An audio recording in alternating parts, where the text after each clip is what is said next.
10,000 hours. You've heard it as a fact. That's how long it takes to become a master at anything. Chess, violin, coding, basketball, 10,000 hours and you'll get there. It's one of the most repeated numbers in self-improvement, and it's not what the actual research found. Let's start with where the number came from. In 1993, psychologist Anders Ericsson and colleagues studied violin students at Berlin's elite Academy of Music. They split students into groups: future soloists, future orchestra players, future music teachers, and asked them to estimate their practice time going back to childhood. By age 20, the best group had accumulated close to 10,000 hours of practice. That's it. That's the whole origin of the number. One estimate from one study in one narrow domain. Critically, Ericsson's paper wasn't about hitting a number, it's a very specific kind of effort, not just playing your instrument for fun, not just repetition. Deliberate practice means structured tasks just outside your current ability, immediate feedback on errors, and a teacher or coach guiding what to fix next. Ericsson's argument was about the quality and structure of practice. The 10,000 was almost incidental, an average, from a small sample in a single skill. Then, in 2008, Malcolm Gladwell wrote Outliers. He took Ericsson's research and turned it into a rule. 10,000 hours to greatness, full stop. No emphasis on deliberate versus casual practice. No mention that the number came from an average with huge individual variation around it.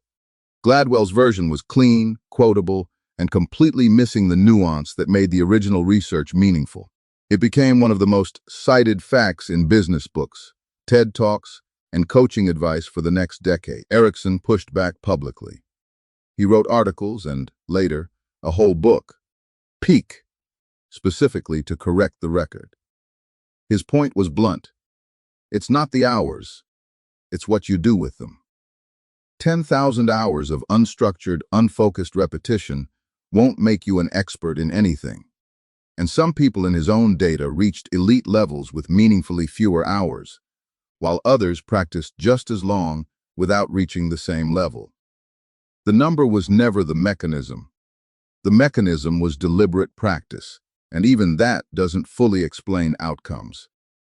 That brings us to the biggest challenge to the whole idea. In 2014, researchers Brooke Macnamara, David Hambrick, and Frederick Oswald published a meta-analysis in Psychological Science, pooling data across 88 studies and thousands of participants. They asked, across all these domains, how much of the difference in performance between people is actually explained by how much they practiced? The answer? About 12%, on average. 12%. That leaves 88% of the difference in performance explained by something other than practice time. And the number wasn't even consistent across domains. In games like chess, practice explained about 26% of the variance. In music, about 21%. In sports, 18%. In education, about 4%. And in professions, jobs, essentially, closer to 1%. That last number matters. If you're asking whether racking up hours at your job makes you dramatically better at it, the data says, barely. Professional performance depends on far more than tenure. It depends on the nature of the work itself. Here's why the effect size shrinks so much depending on the domain. Chess and music are what researchers call kind learning environments. The rules are stable, feedback is fast and clear, and improvement is directly measurable. You make a move, you see if it worked. You play a note, you hear if it's right. That's exactly the setup deliberate practice is built for. Professions, leadership, and most real-world jobs are wicked learning environments. Feedback is delayed, ambiguous, or sometimes just plain wrong. You might get promoted for reasons that have nothing to do with skill. A strategy might look successful for years before it fails. In an environment like that, hours logged don't cleanly convert into skill gained, because the feedback loop that makes practice effective barely exists.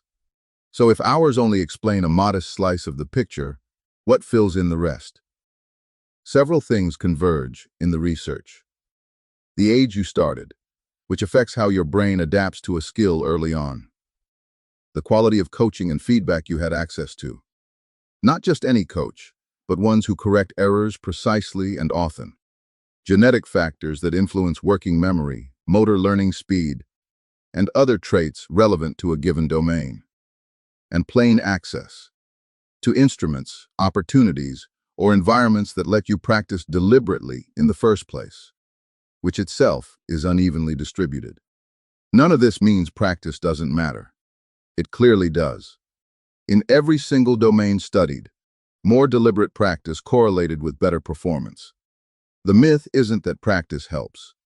The myth is that a fixed number of hours is a guarantee that all practice counts equally, and that hours alone can override everything else stacked against or in favor of you. So the honest version of the story is this.